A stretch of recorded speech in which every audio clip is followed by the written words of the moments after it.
Imagine standing in a glass-walled conference room in Geneva past midnight, watching two men sign a piece of paper that neither of them fully believes in. You can hear the click of pens, the shuffle of folders, the controlled breathing of people who have been awake for 19 hours straight.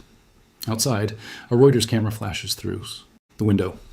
Inside, an American envoy slides a document across a polished table toward an Iranian diplomat who has just spent 4 months negotiating his country out of a war it never declared and never wanted.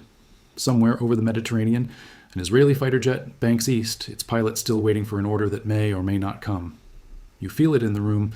This isn't peace. This is a pause that everyone is calling peace, because nobody can afford to call it anything else. This is the story of the deal that was supposed to end the Iran war, and the story of why, even as the ink dries, soldiers on 3 different fronts are being told to stay ready. By February of 2026, the Middle East had already absorbed years of slow-burning pressure. Iran's nuclear program, its missile, stockpiles, and its web of regional proxies had turned the region into a coiled spring. When Israel and the United States launched their opening strikes against Iranian nuclear and military sites that month, it wasn't a single explosion that started the war. It was the release of pressure that had been building since the JCPOA collapsed years earlier. Tehran's leadership had watched negotiations fail again and again.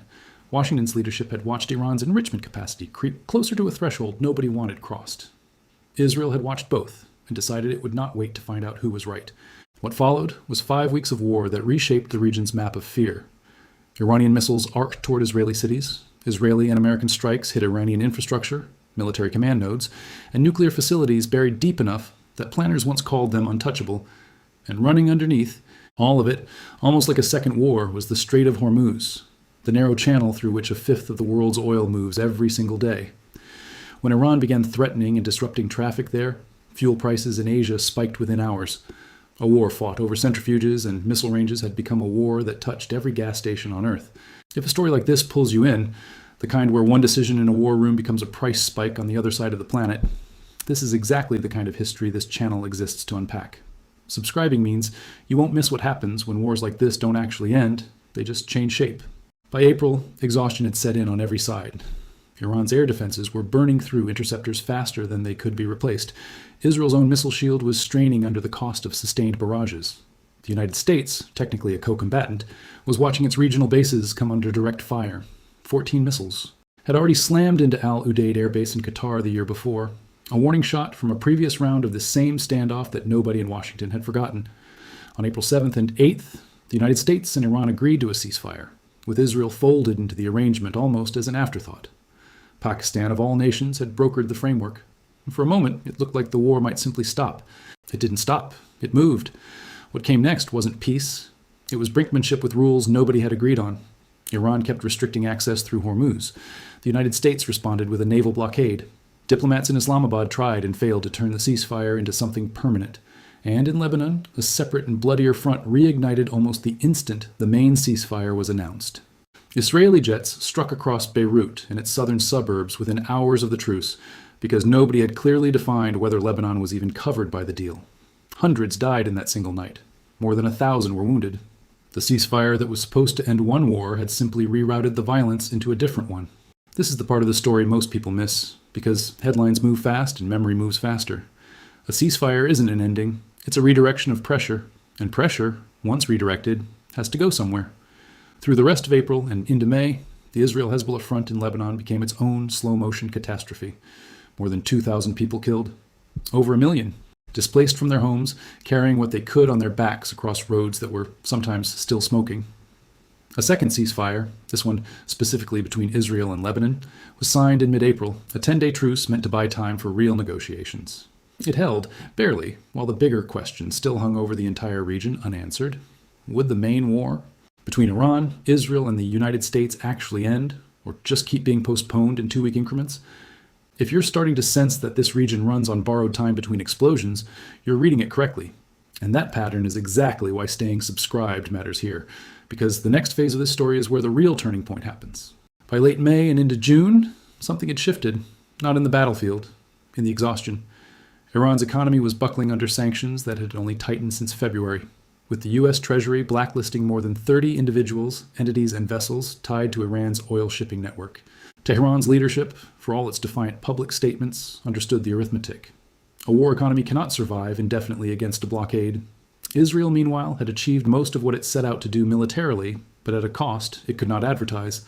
Air defense interceptors were running low, reserve call-ups were straining the workforce, and global patience with the death toll in Lebanon was thinning even among Israel's closest allies.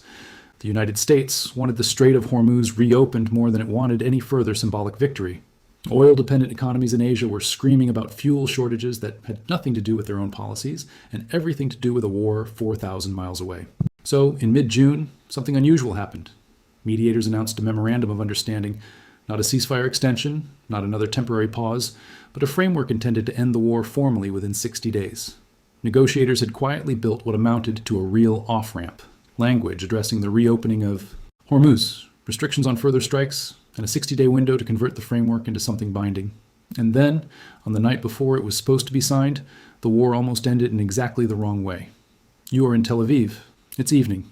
Air raid sirens are not yet sounding, but the IDF has issued a warning. Israeli intelligence believes Iran is preparing to launch a salvo of missiles, timed perhaps deliberately to land just hours before the signing ceremony in Geneva. Military officers are watching radar screens. Civilians are checking shelter locations out of old habit.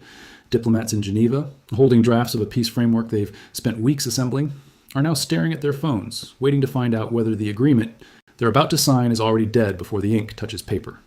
This is the kind of moment where history pivots on a decision nobody outside a situation room will ever fully understand. Does Iran fire and risk collapsing the deal, or does it stand down and risk looking weak to its own population after a brutal war? The missiles never came. Nobody in either government has fully explained why. Maybe it was a miscalculation in the original intelligence. Maybe it was a deliberate signal, a show of capability without an actual launch, the geopolitical equivalent of clearing your throat instead of speaking. What matters is that hours after that tense, sleepless evening, plans for the United States and Iran to sign a more permanent agreement in Geneva were confirmed. The deal that almost died in a single night of paranoia and radar blips was, instead, about to become real. This is the moment everything was riding on. One missed signal, one overcautious general, one missile that did launch instead of staying grounded. Any of it could have erased months of negotiation in under 10 minutes. And if you think about how much of modern history balances on decisions made in rooms like that, in windows of time that short, it changes how you watch every ceasefire announcement that comes after this one. By this point, nothing in this region could simply go back to what it used to be. The war had redrawn alliances, hollowed out economies, and displaced more than 1 million people across 2 countries. And if you're still with the story at this depth, you're exactly the kind of viewer this channel is built for. Because what we're about to walk through next is the part almost nobody outside the region truly understands. On June 14th, the Memorandum of Understanding was formally announced. The signing was scheduled for June 19th. The terms, as much as has become public, center on a phased 60-day path toward a comprehensive end to the war, addressing Hormuz access, verification mechanisms, and a freeze on further direct strikes between Iran, Israel, and the United States. It is, by almost every diplomatic standard, a significant moment. It is also, by almost every regional standard, fragile in ways that go far beyond the paper it's written on. Here is the uncomfortable truth sitting underneath the headlines. Lebanon was never cleanly folded into this framework. The same ambiguity that triggered the Beirut strikes back in April. The question of whether a ceasefire covering Iran, Israel, and the United States also covers Hezbollah and Lebanon has not been definitively resolved. Israeli officials have hinted that operations against Hezbollah could continue independent of whatever is signed in Geneva. Lebanese officials, still counting their dead from April, are watching nervously. And Hezbollah, weakened but not eliminated, has every incentive to test the boundaries of an agreement it was never directly party to. This is the seam in the fabric. Wars like this one rarely collapse because of the headline conflict reigniting. They collapse because of the side conflict nobody bothered to define clearly enough. Picture an Israeli military planner in early summer reviewing satellite imagery of southern Lebanon, Hezbollah positions, rebuilt in places, dormant in others. The temptation to strike preemptively, to finish what April's ceasefire interrupted, sits directly opposite the diplomatic pressure to honor a fragile new framework with Iran. One miscalculated strike in Lebanon, framed by Tehran as a violation of the broader spirit of the deal, even if technically outside its text, could be enough to collapse months of negotiation. Iran's hardliners, the ones who never wanted this deal in the first place, would have exactly the justification they need to declare the framework dead and resume hostilities. And once that domino falls, the 60-day window meant to lock in peace becomes the 60-day countdown to round 2.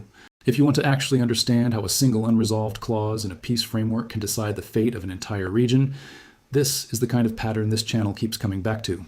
Subscribe, because this war's outcome was never going to be decided only by the documents signed in Geneva. There's a second fault line, quieter but just as dangerous: the Strait of Hormuz. The framework's economic logic depends almost entirely on reopening that channel fully and reliably. But Iran's leverage in these negotiations has always come precisely from its ability to threaten that choke point. Once Hormuz reopens completely, Iran loses its single most powerful bargaining tool. Some analysts inside the region's diplomatic circles have quietly suggested that Tehran's hardline factions may try to engineer minor disruptions even after signing, not enough to restart the war outright, but enough to remind Washington and Tel Aviv that the tap can still be turned, even partially, whenever Iran feels its interests are threatened. Diplomacy built on a choke point rarely stays settled once that choke point reopens for good. And then there is the sanctions question. The U.S. Treasury's expanding sanctions list, more than 30 entities tied to Iran's oil network, remains largely intact, even as the peace framework moves forward. Iran's leadership needs sanctions relief to justify this deal domestically, to a population that has endured blockade-level fuel shortages and economic strain for months. If the EA framework's 60-day window passes without meaningful relief, the political cost inside Iran could become unsustainable for the negotiators who staked their credibility on this agreement. A deal that looks solid on paper in Geneva can still die quietly in Tehran, strangled by economic pressure that never actually eased. This is what makes the title of this story so precisely accurate.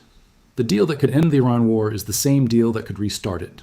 Not because either side wants war, but because the very mechanisms built to prevent escalation contain the exact pressure points that could trigger it again.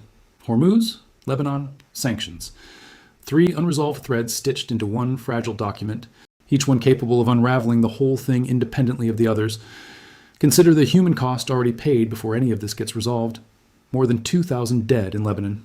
Unknown thousands more across Iran and Israel combined, military and civilian. Over 1 million people displaced, many still living in temporary shelters with no clear date for return. Fuel shortages that rippled into Asian economies thousands of miles from the nearest battlefield. This is not an abstract diplomatic puzzle being solved in a conference room. It is a region trying to absorb the aftershocks of a war, while simultaneously hoping the aftershocks don't become the prologue to another one. If you want to understand how a single signature in Geneva connects to a fuel shortage in Manila, a displaced family in southern Lebanon, and a naval blockade in the Persian Gulf, this is exactly the kind of interconnected history worth subscribing for, because what happens in the next 60 days will tell us whether this was the chapter that ended the war, or simply the chapter before the next one. So where does that leave the region as this memorandum moves from announcement to signature? Cautiously, carefully, and without illusions. Diplomats involved in the process have been notably restrained in their public statements, avoiding triumphant language that marked the end of the original 12-day war back in 2025. A ceasefire that, in hindsight, held for less than 8 months before collapsing into this far larger conflict. Memory of that earlier failure hangs over everyone in Geneva. Nobody wants to declare victory, only to watch it dissolve the way the last ceasefire did. What has changed, fundamentally, is the cost calculation. In 2025, both sides believed they could afford another round if the first ceasefire failed. By 2026, after months of sustained war, naval blockade, economic strangulation, and regional displacement, that calculation looks very different. Iran's leadership understands that its population cannot absorb another extended war economy. Israel's leadership understands that its air defense stockpiles and reserve manpower cannot sustain indefinite multi-front operations. The United States understands that global oil markets cannot tolerate another extended Hormuz disruption without real economic consequences at home. Exhaustion, more than trust, may be the actual foundation this framework is built on, but exhaustion is not the same as resolution. It buys time. It does not buy certainty. Go back to that room in Geneva, the pens clicking, the cameras flashing through the glass. The 2 men signing this document know it as well as anyone watching from outside. They are not ending a war with this signature. They are buying a 60-day window in which the war is allowed to stay paused, provided Lebanon stays quiet, provided Hormuz stays open, provided sanctions. Relief arrives before domestic pressure inside Iran becomes unmanageable. 3 conditions, 3 different governments, 3 different sets of incentives, all required to hold simultaneously for 2 months straight in a region that has rarely managed to hold anything for 2 months straight. This is the deal that could end the Iran war. It is also, in the exact same breath, the deal that could restart it. Because peace in this region has never failed for lack of paperwork. It has failed for lack of the conditions underneath the paperwork ever truly aligning. And as the signature dries in Geneva, The question that actually matters isn't whether this framework was signed. It's whether anyone, anywhere in this story, has finally learned that a ceasefire built on unresolved fractures is never really a ceasefire at all, just the quiet space between two louder moments.